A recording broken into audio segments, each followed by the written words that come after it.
பங்குனி உத்திரம் அப்படிங்கிறது தமிழ் மாதமான பங்குனியில் உத்திர நட்சத்திரம் வரும் நாளில் கொண்டாடப்படக்கூடிய ஒரு திருநாளாகும். பல தெய்வங்களின் திருமணம் நடந்த நாள் தான் பங்குனி உத்திரம்னு சொல்லப்படுதுங்க. அதனால் பங்குனி உத்திர விரதம் இருந்தால் திருமணம் நடக்கும் என்ற நம்பிக்கை அதிகமாகவே இருக்குதுங்க.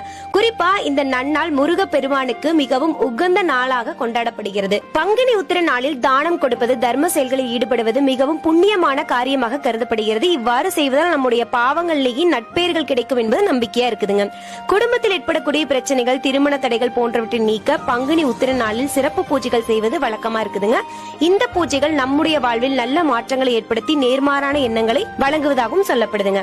பங்குனி உத்திர நாளில் தமிழகத்தில் பல்வேறு கோவில்களில் சிறப்பு பூஜைகள் மற்றும் திருவிழாக்கள் நடைபெறுகின்றன. குறிப்பாக முருகன் கோவில்கள் மற்றும் சிவன் கோவில்களில் இந்த நாள் மிகவும் விமர்சையாக கொண்டாடப்படும். இவ்வளவு சிறப்புகள் வாய்ந்த இந்த பங்குனி உத்திர தினமானது வருகின்ற ஏப்ரல் 10 பிற்பகல் 12:24 தொடங்கி ஏப்ரல் 11 பிற்பகல் 3:10 முடிவடைகிறது. ஆன்மீக ரீதியாக மிகவும் சிறப்பு வாய்ந்த நன்னாளான இந்த பங்குனி உத்திர திருநாளில் இறைவனை வழிபடுவதன் மூலம் நம்முடைய வாழ்வில் செல்வம், பொருள், ஆரோக்கியம் என அனைத்து நட்பெயர்களையும் பெறலாம்.